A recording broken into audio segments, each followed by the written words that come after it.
call the meeting to order, the Infrastructure and Property Committee meeting. Roll call. Paul Galvin is not going to be here. Paul Bissonnette. Here. And Rob Carmichael here. The agenda item is solar options for the former landfill. And we have a document that's provided. You have a memo from me about some of your options, and you also have a packet of information that sort of describes what some of these alternatives are. But I want to note that the first item related to development of solar on the landfill that would be involved would be a need to change our zoning ordinance. Our current zoning ordinance does not allow for power generation facilities to be located that generate more than the power that you use for your own personal consumption anywhere other than the industrial district. And the town's solar facilities at the highway garage solely are devoted to municipal accounts, our things, and that the town's solar arrays at the treatment plant are a partial offset of the electric cost for that facility.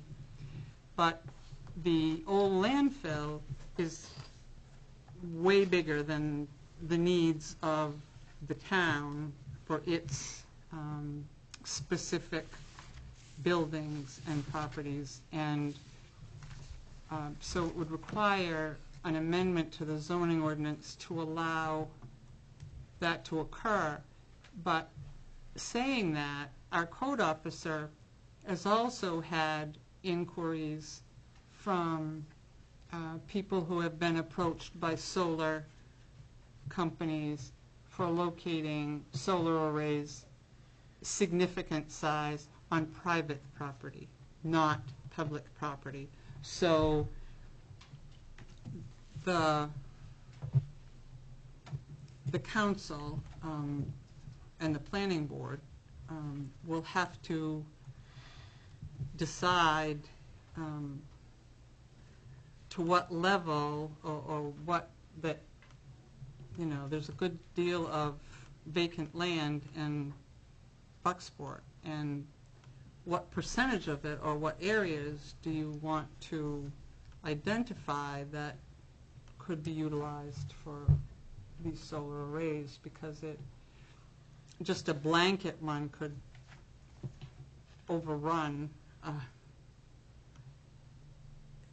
that capacity in a way that limited other development. But those are discussions that the Regulatory Review Committee and the Planning Board would have to have in order to enable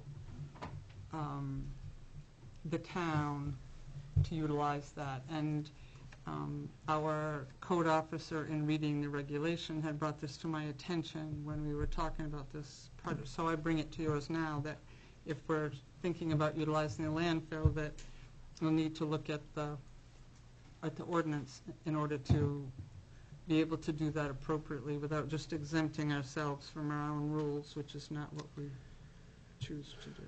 Right. Mr. Chair, if you don't mind. I didn't want to, I think with that information, I think that the town manager is right. I think we would want to have as much information as possible, because I agree, the last thing the town would want to do is to get into, for lack of a better way of saying it, get into this business, and it would, A, not be playing by the rules, and B, preclude somebody from doing it on the private side. Just would want to know everything. So I think, having looked this over, I am interested in perhaps an RFP that looks at the land lease option, that looks at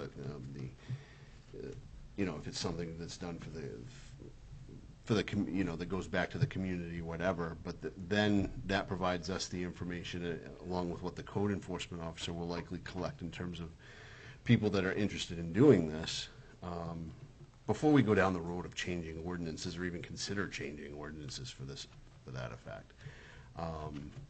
to just allow us to gather as much information as possible. I mean, we've already gone down the road with solar, certainly not opposed to it, but I would want, before we make a decision that involves what we're talking about, I think I'd be a little more comfortable with getting as much information as possible.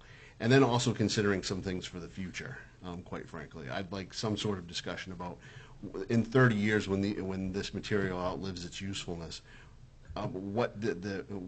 is there any type of plan for what we can do with this material? Because, and I don't even remember the name of the company, and I apologize, but I was just thinking a moment ago, when we asked that question, the answer we got was, well, we're kind of not really sure what we're going to be doing with this 30 years from now because this is a new industry.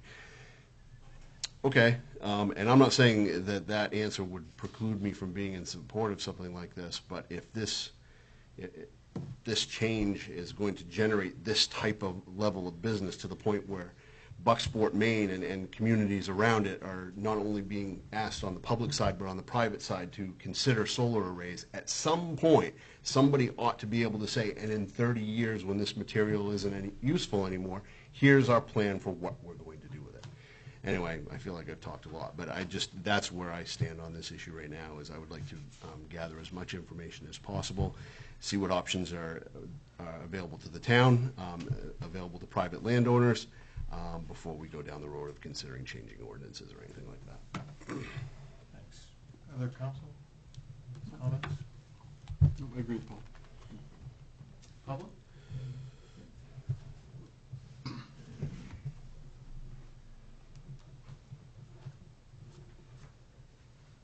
At the present time, those panels that are being outdated, some of them that are in the better shape of the ones that are out there, they're being labeled as used and sold to third world countries.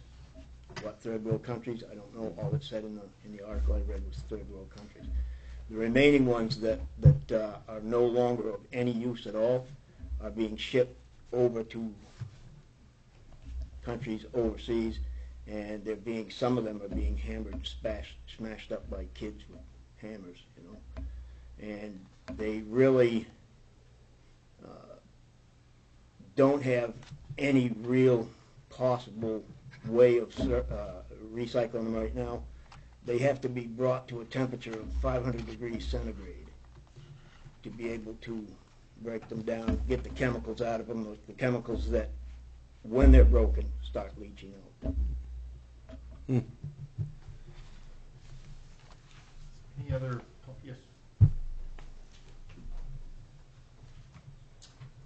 Don Whitetown Farm Road. I'm encouraged that the council is looking at solar energy on a municipal level fairly seriously. I think it's we as individuals and we as municipalities, I think time has come to change the way we approach energy,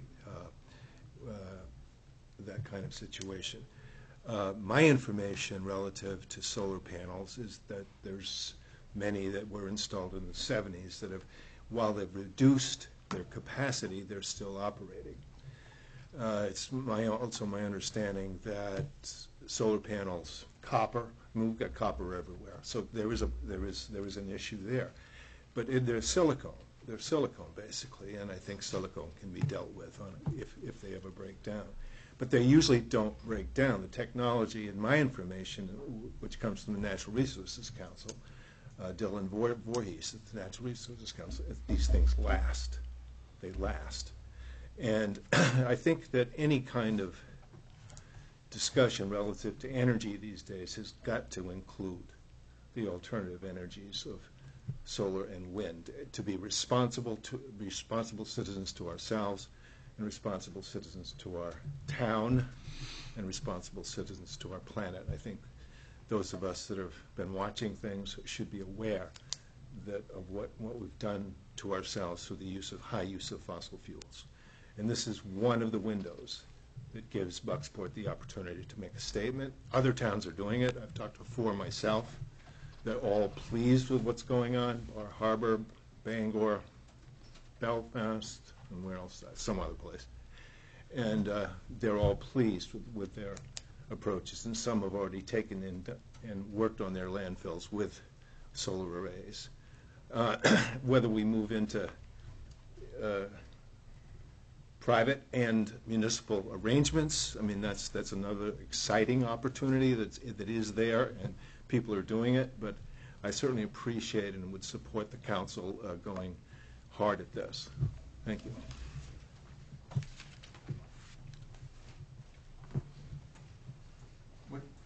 I totally, go ahead, oh, yeah, sorry. Hi, David Weeda of Bucksport. Just recently moved off of the property on Williams Pond where I lived since I moved to town in 2003. So I had 16 years of living off-grid with solar power as a private individual, as well as my business, Williams Pond Lodge Bed and Breakfast. Just a philosophical response to what we do with solar panels when they become obsolete. I appreciate the fact that Don just mentioned that many panels are living well beyond their 30-year estimated capacity when the industry started manufacturing solar panels. I'd point out that we went full speed ahead at one point in our culture with nuclear power, knowing full well that we were going to have something to store underground until we figured out way in the far distant future, which is still way in the far distant future, of what we do with nuclear waste. And that industry has to be changed and looked at. And I think that the notion of having obsolete solar panels that we don't know what to do with in 30 years, it's worth the risk. We'll have 30 years of generations of science working on how we will recycle appropriately all of the solar panels that are obsolete in 30 years, if that's the case. I would hate to say that that would be an excuse to not go full force ahead with sustainable, clean energy that if you have to put solar panels in a cave somewhere, it's not radioactive material that's degrading. It's just sitting there waiting for the best recyclable use if we still haven't come up with it in 30 years, but I'd like to think we would. Again, I'm pleased, as Don said, to see the council moving forward on this. And I can give as much private testimony as you want as to how effective it is to live in Maine with solar power.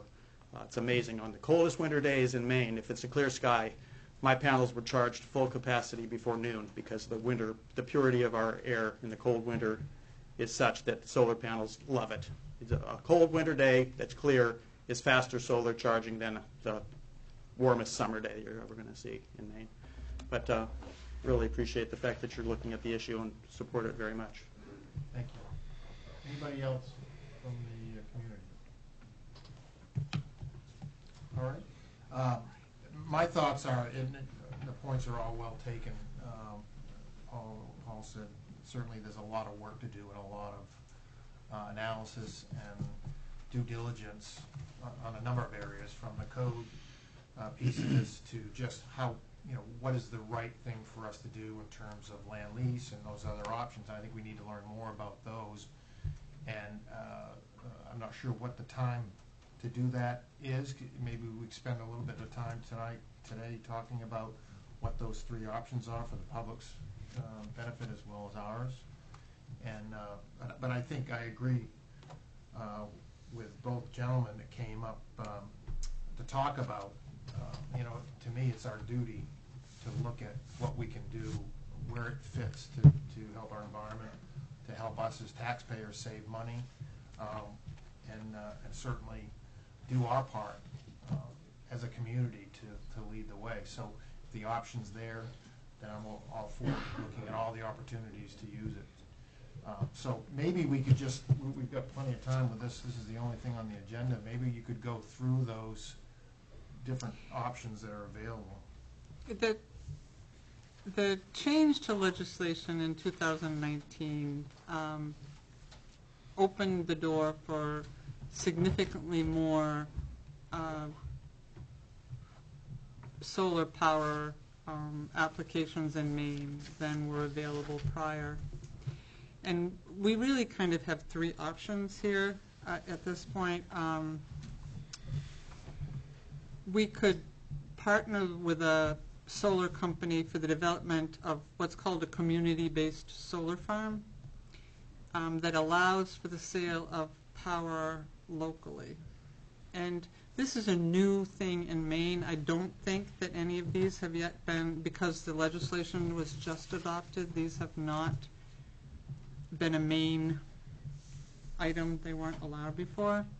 And I'm not entirely sure how administratively all of that would work, perhaps as a contractual arrangement, but certainly the development of a solar farm, that if there were one, to cover something the size of the landfill would be a significant investment, financial investment, in order to get that up and running. And that significant financial investment, generally, if it's done the way our current purchase power agreement one is, that the solar company or investors that were with the solar company pay for the installation, take advantage of the 6 years of tax credits, and then in the 7th year offer sale to the municipality, which is what our current arrangement at the landfill is. Conversely, our arrangement at the sewer treatment plant is that we own them. The grant money paid for these, and so there's no payback. It's just straight offset to electricity without the middleman paying, so that we're paying off the investment that they made in that.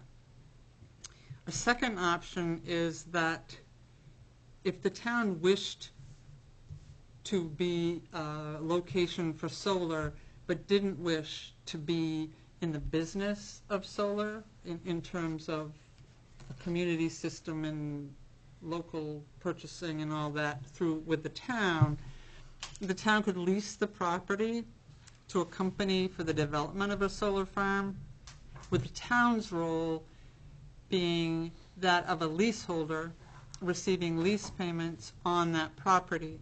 The question of what value will be allowed to be assessed taxation-wise for these facilities is not settled at this point.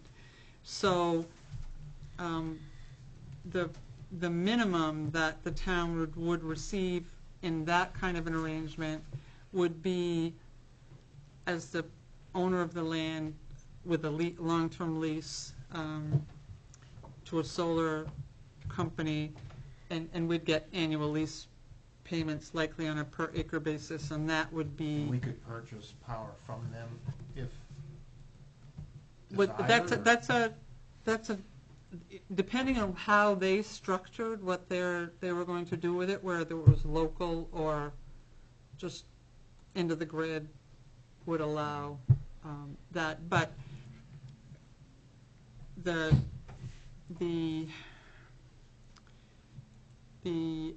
solar at the highway garage and the solar at the treatment facility, between the treatment facility will generate 47% of the amount needed to cover the electrical cost of that, approximately $30,000 a year.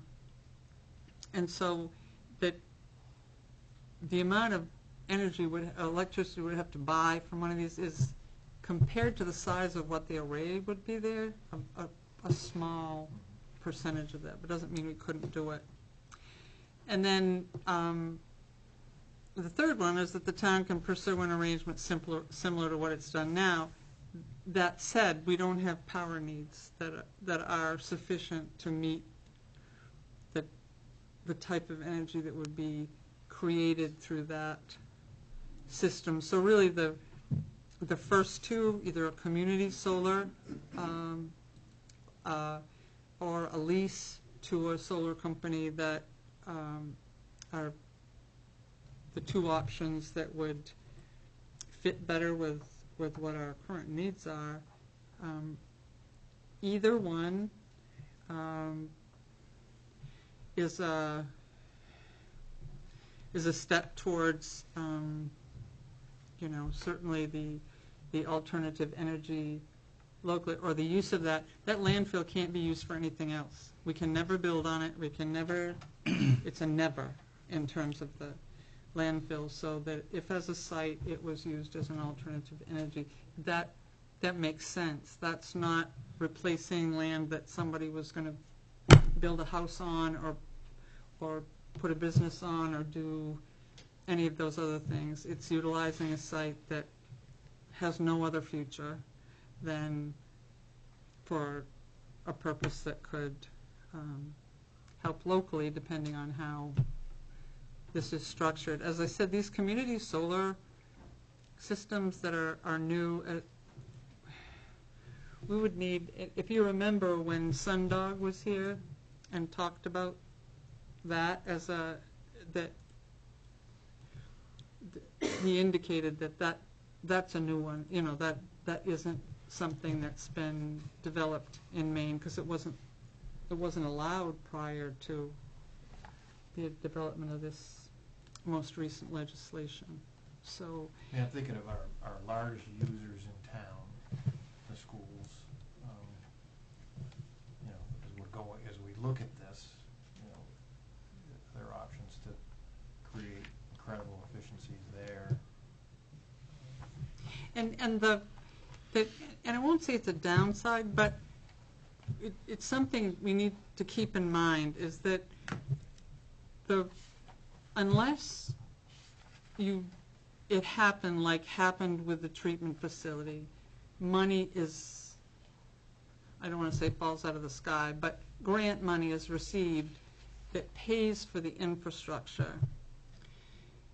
The cost of buying solar power while you're repaying the development cost is over the 40-year life lower, but at the beginning, it's the savings go like this over time. They don't start there. The savings start here, and once you get past a certain payback provision, 6 years out, you see that. Because the installation at the highway garage, where depending on how much it generates, it covers the electrical costs through CMP of eight municipal accounts, the town garage and 7 other ones.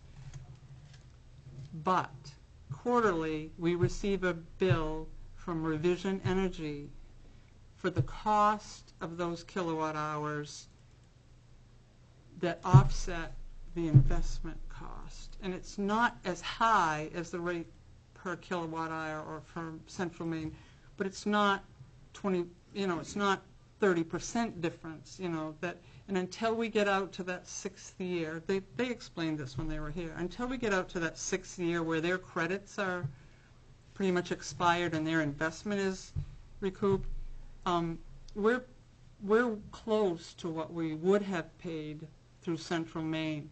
The savings becomes over time as that you're paying less of that. But even though we're close, we're not paying as much. No, and no, we're going to a cleaner energy. but the investment is what creates the minimal difference, and which is why the solar array at the treatment plant, in my opinion, was such a good idea, which it was grant money. It couldn't be used for anything.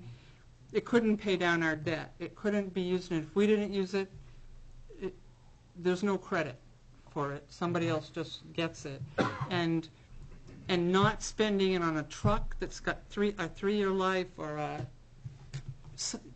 some short-term thing, we end up with a facility that will offset, at the current rate, 47% of our electric use for the next 40 years. And if you take $30,000 times even at current dollars, we're $1 million ahead and more. It's bad math, but it's that kind of return is immediate and easy to quantify because the infrastructure was paid for already, and that's.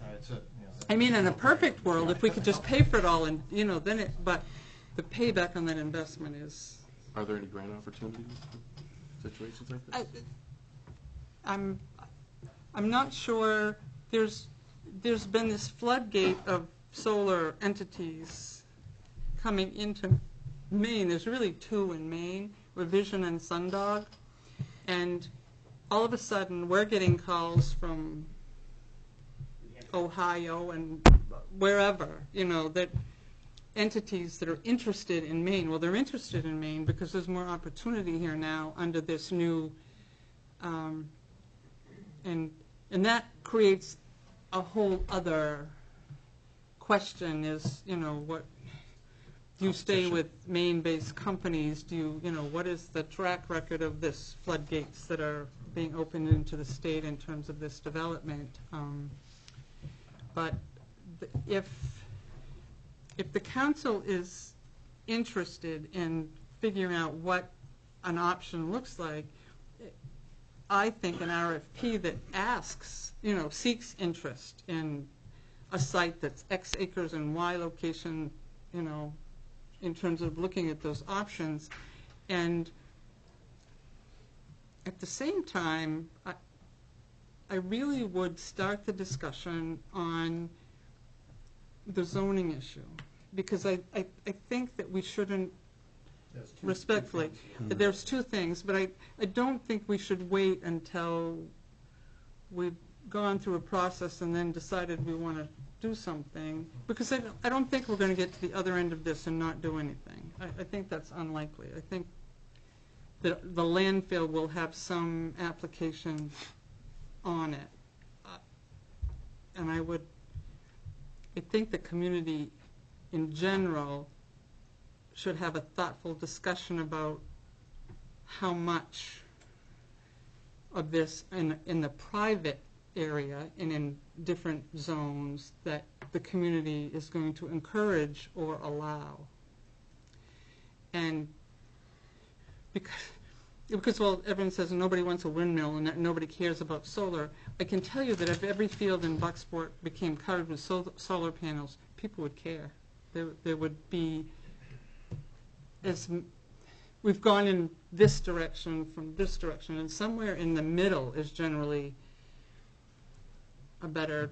Zoning is a thoughtful application of where things should be in a community for the long-term benefit of everybody. One thing coming out of this committee tonight would be maybe a recommendation to the regulatory review committee to look at the zoning in regard to this issue, because it would need to go to the planning board for, if you figured out what you wanted them to look at, the planning board has to talk about this and make a recommendation on how that would go, and they hold a public hearing. And I'm sorry, Jim has a question.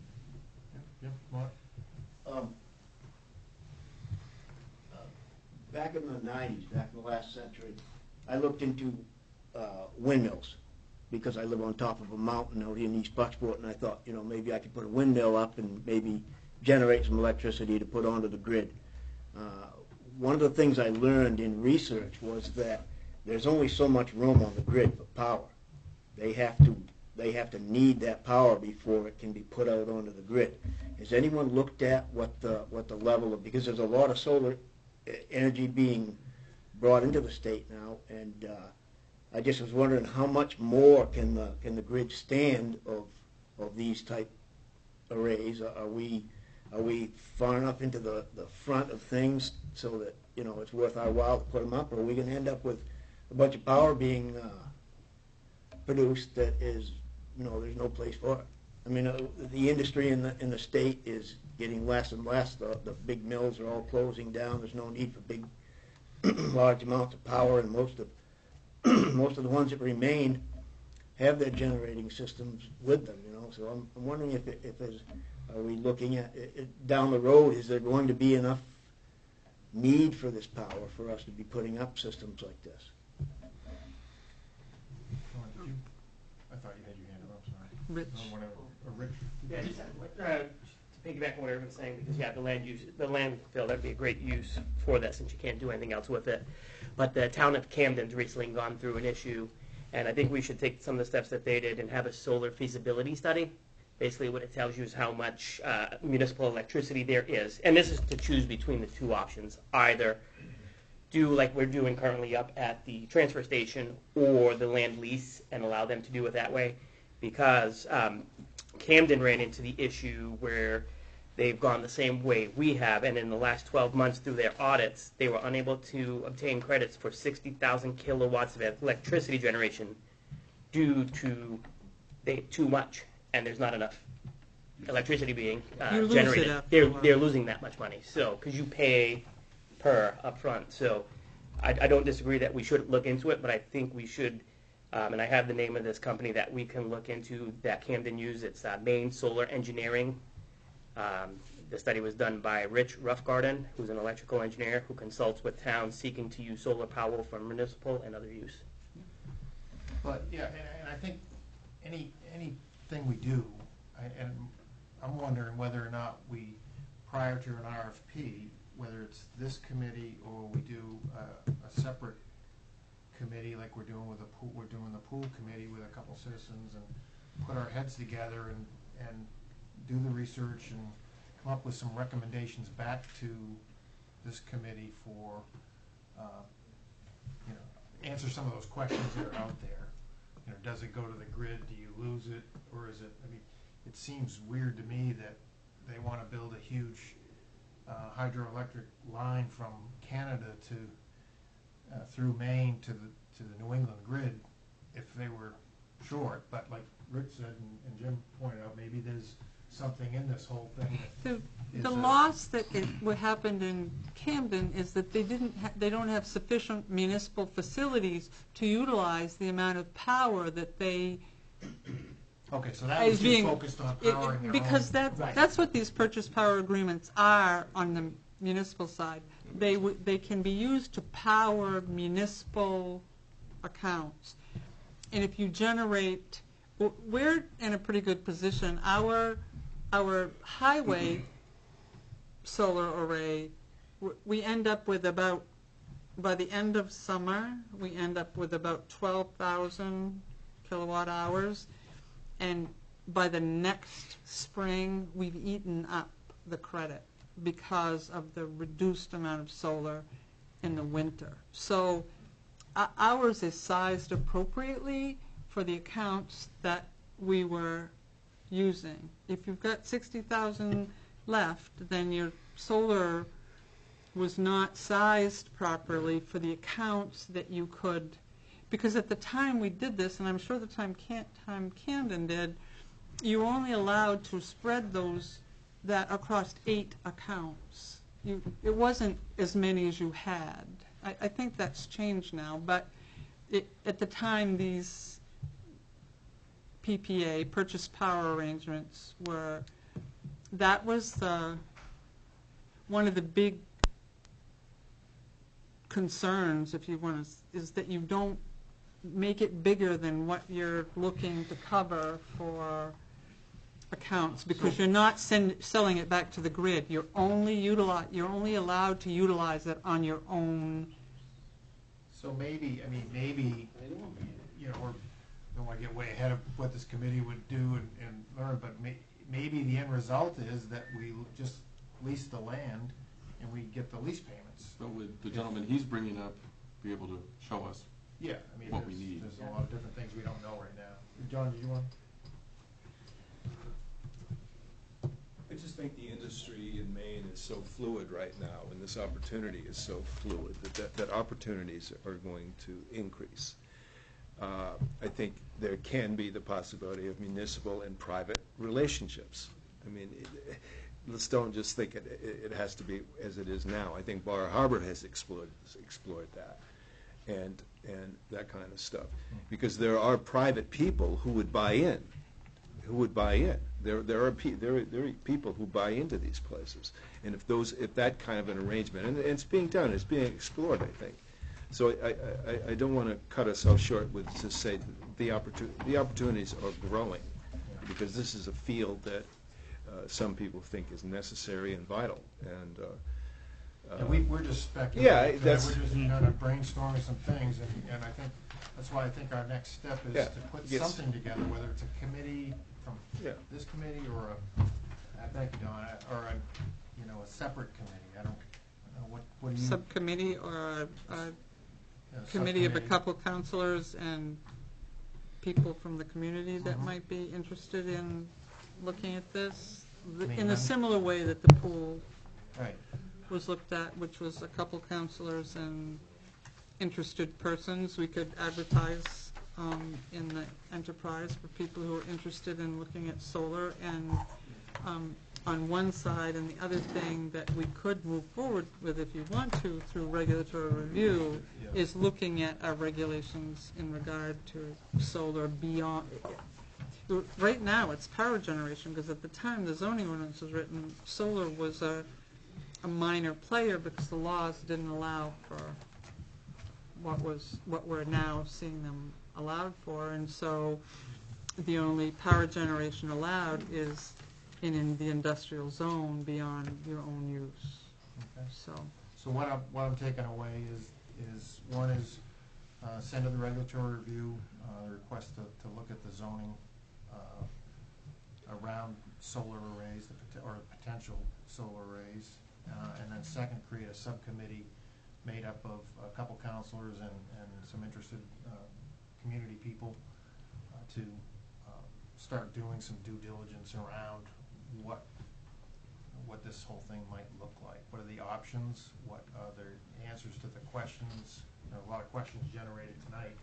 Getting some answers to those questions and maybe identifying people from Camden, from other communities, and any state experts that we need to help us with any legal or legislative advances. Or maybe just somebody to go to if we need to. That sound reasonable? Okay. Anything else for this committee? Anything from the public? David? Thank you for letting me speak again. David Weeda from Bucksport. Big part of this process is to change our mindset, and that is to remember that, Sue, when you were pointing out that we wouldn't see the real increase in savings until 6 years, no, we've seen an immediate savings, and that is to remember that this is tremendous impact on improving human health and the health of our overall environment, and getting away from fossil fuels and all the negative impact that has on our environment locally and globally. The notion of putting it on a landfill is how they started in Germany. I had so many guests who sought out a green solar-powered property when they came to visit Maine. So I had many nights sitting around the dessert at Williams Pond Lodge talking with people from Germany who told us the story of how Germany went practically 100% solar power, sustainable power now. And it started with them realizing you could cover every landfill with solar farms. And then what caught on was the general public realizing that they weren't an eyesore. If you put solar panels on every new roof that's being constructed on a new building, it's not an eyesore.